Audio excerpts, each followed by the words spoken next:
Olá meus amigos, sejam todos muito bem-vindos ao canal Politizando. Eu sou o William Jacob e nesse vídeo vou falar sobre a prisão do bolsonarista do Silvinei, que foi diretor da Polícia Rodoviária Federal durante o governo Bolsonaro. E assim, a PRF que fica sob o guarda-chuva do Ministério da Justiça, que era comandado pelo Anderson Torres, que estava preso, prestou depoimento à CPMI e não deve ter ficado nada satisfeito com a prisão de Silvinei, já que isso pode complicar a situação de Anderson Torres. E como é que fica a situação daquele que era chefe dos dois, Bolsonaro? Vamos falar sobre isso, mas antes quero pedir a sua ajuda. Chegou no canal, viu que não está inscrito? Se puder, se inscreva, ativa aí o sininho das notificações. Deixa like se assistir e gostar do vídeo, mas vai que não gosta, faz parte, manda o dislike, comenta, compartilha, espalha. Vamos trazer mais pessoas para esse espaço, porque aqui nós lutamos por um Brasil melhor. Lembrando que nós temos a possibilidade de você que quiser e puder se tornar membro, Aqui basta clicar no Seja Membro e ver lá as opções a partir de R$ 1,99 por mês, até quando vocês puderem e quiserem. Depois pode ir lá e cancelar, enfim. Eu agradeço inclusive a todos aqueles que já são membros e que nos ajudam também desta forma aqui no canal. Bom, pessoal, é o seguinte, foi divulgado aí, uma notícia que caiu como uma bomba no mundo, também político, por que não? Que o ex-diretor-geral da Polícia Rodoviária Federal, Silvinei Vasquez, foi preso preventivamente na manhã da quarta, dia 9, em uma operação sobre interferência no segundo turno das eleições de 2022. A prisão ocorreu em Florianópolis. Os mandados foram autorizados pelo ministro do STF, Alexandre de Moraes. Em 30 de outubro, dia do segundo turno, a PRF realizou blitz que interferiram na movimentação de eleitores, principalmente no Nordeste, onde Lula tinha vantagem sobre Bolsonaro nas pesquisas de intenção de voto. E aqui, antes de continuar lendo a matéria, a pergunta que a gente deve fazer, e que eu acho que a investigação vai também nesse sentido, é o Silvinei, porque é o seguinte: as blitz aconteceram, isso é um fato, não dá para negar, aconteceu, eu vou trazer aqui numa proporção muito maior no Nordeste do que no resto do país. Então teve sim essa atuação. E o Silvinei, chefe da PRF, agiu por conta própria? Do tipo, eu acho que eu vou dar uma interferida ali, vou criar dificuldade para os eleitores chegarem para votar, enfim. Ou será que ele agiu recebendo ordens do seu chefe, digamos, imediato, que era o ministro da Justiça, Anderson Torres? Ou será que o Torres também recebeu ordens ali do seu chefe, que era Bolsonaro?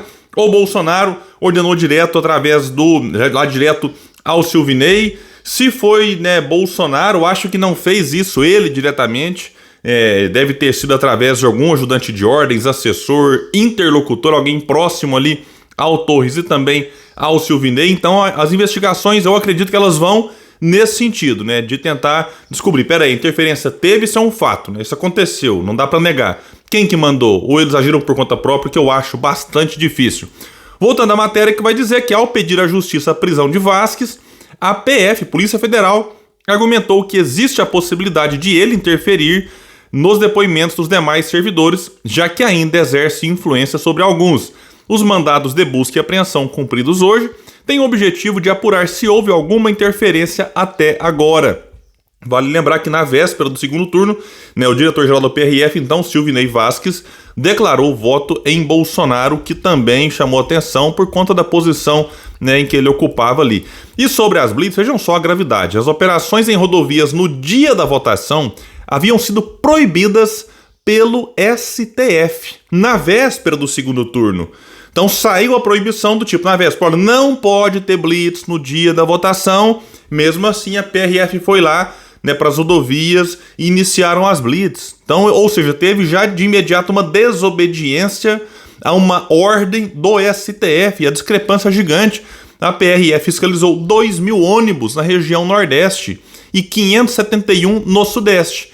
Diante desse descumprimento de uma decisão, o presidente do TSE, o Alexandre de Moraes, que também é ministro do STF, detalhe, a presidência do TSE existe um rodízio.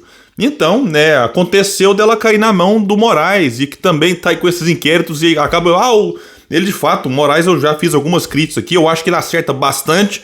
Em alguns aspectos a gente tem que começar a ter alguma cautela, mas nesse caso aqui ele agiu corretamente. O presidente então do TSE teve que determinar a suspensão imediata da blitz das blitz sob pena de prisão de Vasquez. Foi só aí que as blitz foram desmobilizadas no dia do segundo turno. Então vejamos, vamos esquecer nome de ministro que deu ordem, do governo que estava lá, né, do presidente, etc. Né? Se o STF determina que não pode ter blitz na eleição, não pode ter, pronto e acabou. E se o diretor da PRF vai lá e garante, desobedece, né, na região, principalmente onde o opositor do então presidente, tentando a reeleição, era mais forte, isso aqui, é claro, tem caroço nesse angu.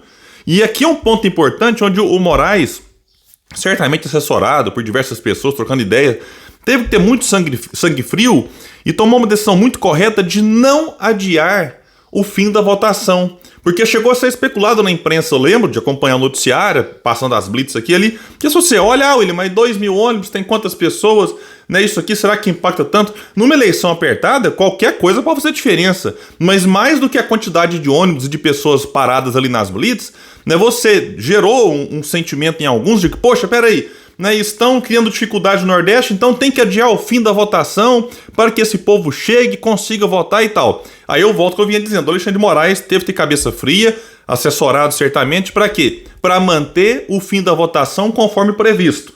Não adiando, porque se ele adia, seria um pretexto, né, para a chapa de Bolsonaro e para os bolsonaristas alegarem interferência do TSE, dando mais prazo para se votar onde Lula tinha preferência, e aí eles teriam um argumento até forte para questionar as eleições, eventualmente pedir novas eleições, melar o que aconteceu. Então isso aqui que aconteceu no segundo turno poderia sim, né, ter mudado, né, muito, né, o curso, né, das eleições e tudo mais. Então é grave o que aconteceu, né, em relação a essas blitz, não só, insisto, pela quantidade muito maior no Nordeste do que nas outras regiões, mas também pelos desdobramentos que poderia ter caso o TSE tivesse adiado o fim da votação.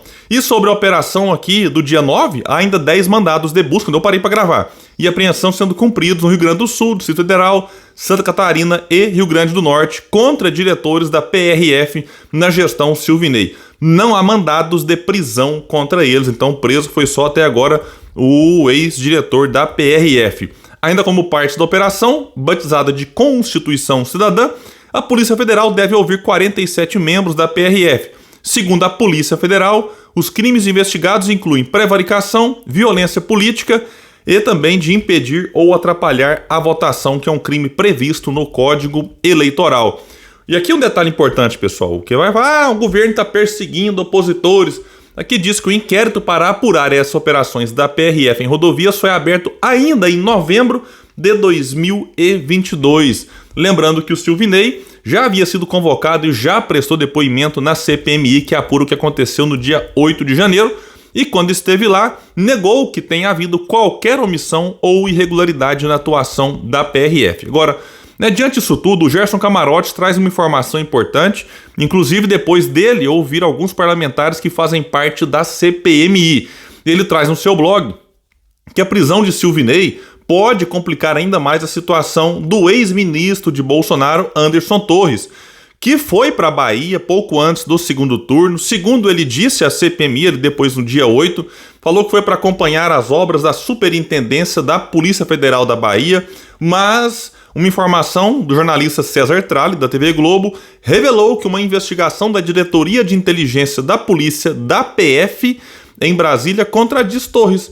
Um inquérito aberto pela própria inteligência da PF ouviu delegados federais que estavam no estado quando houve a visita. As apurações apontam que Torres mentiu quando disse que o motivo da viagem era visitar uma sede da PF em Salvador. Segundo o DIP, que é esse departamento de investigação, essa diretoria de investigação policial, o objetivo da visita foi tratar de segurança reforçada durante o segundo turno das eleições presidenciais. Aí um integrante do comando da CPMI disse o seguinte ao jornalista Camarote: o que fica claro é que Torres tentou a operação da PF na Bahia para impedir que eleitores fossem votar no segundo turno. Sem sucesso, junto ao comando da Polícia Federal, acionou o plano B, que foi a ação da PRF, o que de fato aconteceu.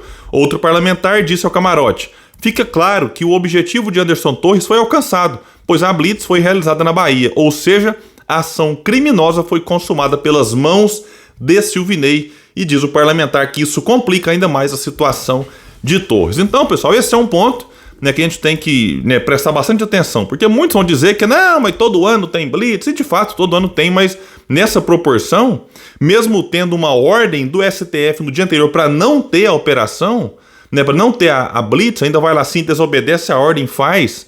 Aqui, na minha opinião, como eu disse e reforço, para mim a intenção mais do que, né, impedir ou atrasar a chegada de eleitores do Lula, né, nas suas, né, sessões ali para votar, né, era o quê? Criar essa instabilidade para que o TSE respondesse adiando o fim da votação e, fazendo isso, abrisse brecha, né, para que a chapa derrotada, a de Bolsonaro, questionasse o resultado e, enfim, né, tentasse uma nova eleição, algo que pudesse melar aquilo que teria acontecido, o resultado do segundo turno. Então é isso, deixa aqui, eu não sei o que vocês acham, se concordam, enfim, se discordam, a opinião de vocês é sempre muito importante. Quem puder, claro, espalha, compartilha o vídeo, vamos trazer mais pessoas para esse espaço, porque aqui nós lutamos por um Brasil melhor. Valeu, gente, até mais!